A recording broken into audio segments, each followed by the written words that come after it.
श्रीराम जय राम जय जय राम, श्रीराम जय राम जय जय राम, श्रीराम जय राम जय जय राम, श्रीराम जय राम जय जय राम. 17ನೇ ದಿನದ ಪ್ರವಚನವನ್ನು ಪ್ರಾರಂಭ ಮಾಡೋಣ. ಶ್ರೀರಾಮ್ ಸಮರ್ಥ. ನಾಮ ಹಾಗೂ ಇತರ ಸಾಧನೆಗಳು ಶ್ರವಣ, ಕೀರ್ತನ, ಸ್ಮರಣ ಮುಂತಾದ ನವವಿಧ ಭಕ್ತಿಯ ಕ್ರಮವು ಸೃಷ್ಟಿಕ್ರಮವನ್ನು ಅನುಸರಿಸಿಕೊಂಡೇ ಇರುತ್ತದೆ. ಮನುಷ್ಯನು ಹುಟ್ಟಿದಂದಿನಿಂದ ಶ್ರವಣ ಮೂಲಕವಾಗಿಯೇ ಕಲಿಯಲು ಪ್ರಾರಂಭ ಮಾಡುತ್ತಾನೆ. ಮೂಕರು ಕಿವುಡರಿರಲಿಕ್ಕೇ ಬೇಕು, ಏಕೆಂದರೆ ಶ್ರವಣವಾಗದಿರುವವರಿಂದಲೇ ಅವರಿಗೆ ಮಾತನಾಡಲು ಬರುವುದಿಲ್ಲ. ಮನುಷ್ಯನು ಯಾವ ದೇಶದಲ್ಲಿ ಹುಟ್ಟುತ್ತಾನೋ ಆ ದೇಶದ ಭಾಷೆಯನ್ನೇ ಮಾತನಾಡುತ್ತಾನೆ. ಆದ್ದರಿಂದ ಶ್ರವಣವಾದ ಮೇಲೆ ಕೀರ್ತನೆ ಅಂದರೆ ಮಾತನಾಡುವುದು, ಹಾಗೂ ಮಾತನಾಡುವುದಾದ ಮೇಲೆ ಕೃತಿ ಎಂದರೆ ನಾಮಸ್ಮರಣೆ. ಈ ರೀತಿಯಾದ ಸ್ವಾಭಾವಿಕ ಕ್ರಮ ಇರುತ್ತದೆ. ನಾಮಸ್ಮರಣೆಯಾಗತೊಡಗಿತೆಂದರೆ ನಮ್ಮ ಕೆಲಸವಾದಂತೆ. ಏಕೆಂದರೆ ಮುಂದಿನ ಎಲ್ಲ ಭಕ್ತಿಗಳು ನಾಮಸ್ಮರಣದಲ್ಲಿಯೇ ಬರುತ್ತವೆ. ಅವುಗಳಿಗಾಗಿ ಬೇರೆ ಪ್ರಯತ್ನ ಮಾಡಬೇಕಾದ ಕಾರಣವಿಲ್ಲ. ಒಬ್ಬ ಮನುಷ್ಯನಿಗೆ ಇನ್ನೊಬ್ಬ ಮನುಷ್ಯನನ್ನು ಭೇಟಿಯಾಗುವುದಕ್ಕಾಗಿ 9 ಮೈಲು ದೂರದಲ್ಲಿರುವ ಸ್ಥಳಕ್ಕೆ ಹೋಗುವುದಿದೆ ಎಂದು ತಿಳಿಯೋಣ. ಅವನು ಮನೆಯಿಂದ ಹೊರಟನು ಹಾಗೂ 3 ಮೈಲು ನಡೆದ ಮೇಲೆ ಅವನಿಗೆ ಯಾರನ್ನು ಭೇಟಿಯಾಗುವುದಿತ್ತೋ ಆ ಮನುಷ್ಯನು ಭೇಟಿಯಾದನು.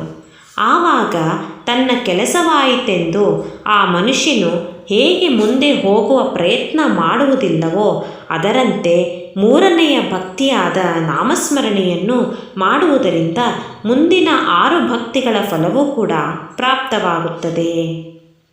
ಭಗವಂತನ ಸ್ಮರಣೆಯಲ್ಲಿಯೇ ಸರ್ವಸ್ವ ಇರುತ್ತದೆ ಎಂಬ ನಿಶ್ಚಯ ಮಾಡಿಕೊಳ್ಳಬೇಕು. ಭಗವಂತನ ಸ್ಮರಣೆ ಹೇಗೆ ಇದೆ ಎಂದರೆ ಉಳಿದೆಲ್ಲ ವಿಷಯಗಳು, ಎಲ್ಲ ಸತ್ಕರ್ಮಗಳು, ದಾನ, ಧರ್ಮ, ತೀರ್ಥಯಾತ್ರೆ, ಪಾರಾಯಣ ಮುಂತಾದವುಗಳೆಲ್ಲ ಇಂದ್ರಿಯಗಳಿದ್ದಂತೆ. ಆದರೆ ಭಗವಂತನ ಸ್ಮರಣೆಯು ಪ್ರಾಣವಿದ್ದಂತೆ. ಉಳಿದೆಲ್ಲ ಇಂದ್ರಿಯಗಳಿದ್ದು ಪ್ರಾಣವಿಲ್ಲದಿದ್ದರೆ ಆ ಇಂದ್ರಿಯಗಳಿಂದ ಏನೂ ಪ್ರಯೋಜನವಾಗುವುದಿಲ್ಲ.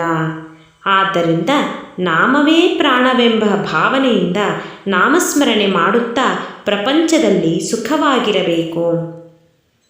ಕರ್ತವ್ಯ ಭ್ರಷ್ಟರಾಗಬಾರದು.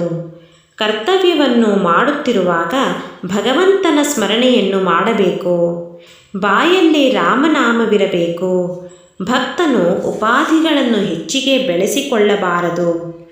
ಭಗವಂತನ ಅನುಸಂಧಾನವು ತಪ್ಪದಿರುವಷ್ಟೇ ಉಪಾಧಿ ಇರಬೇಕು.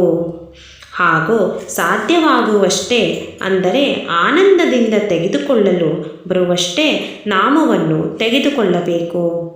ಅತ್ಯಂತ ಕಷ್ಟದಿಂದ ತೆಗೆದುಕೊಳ್ಳಬಾರದು, ಏಕೆಂದರೆ ಅದರಿಂದ ಆನಂದವಾಗಲಾರದು.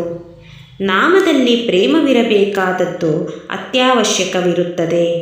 ಆದ್ದರಿಂದ ನಾಮವನ್ನು ಅತ್ಯಂತ ಅಭಿರುಚಿಯಿಂದ ಹಾಗೂ ಅದರ ಹೊರತಾಗಿ ಬೇರೆ ಯಾವುದರಿಂದಲೂ ಸಾಧಿಸುವುದಿಲ್ಲವೆಂಬ ಭಾವನೆಯಿಂದ ತೆಗೆದುಕೊಳ್ಳಬೇಕು.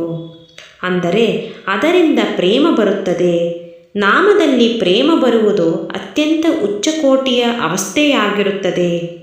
ಅದು ಅಷ್ಟು ಸಹಜವಾಗಿ ಪ್ರಾಪ್ತವಾಗುವಂತಹದಿರುವುದಿಲ್ಲ. ಆದ್ದರಿಂದ ಇದರ ಮರ್ಮವನ್ನು ತಿಳಿದುಕೊಂಡು ಯೋಗ್ಯ ರೀತಿಯಿಂದ ಹಾಗೂ ಜಿಗುಟುತನದಿಂದ ನಿರಂತರ ನಾಮಸ್ಮರಣೆಯ ಅಭ್ಯಾಸ ಮಾಡುವುದು ಅವಶ್ಯವಿರುತ್ತದೆ. ಭಗವಂತನ ನಾಮದ ಹೊರತಾಗಿ ನನಗೆ ಏನೂ ತಿಳಿಯುವುದಿಲ್ಲ ಎಂದು ಯಾರಿಗೆ ತಿಳಿದಿರುತ್ತದೆಯೋ ಅವರಿಗೆ ಎಲ್ಲವೂ ತಿಳಿದಿರುತ್ತದೆ. ನಾಮಸ್ಮರಣೆ ಮಾಡುವ ಬುದ್ಧಿ ಆಯಿತೆಂದರೆ ನಮ್ಮ ಕೆಲಸವಾದಂತೆ. ಶ್ರೀರಾಮ್ ಸಮರ್ಥ.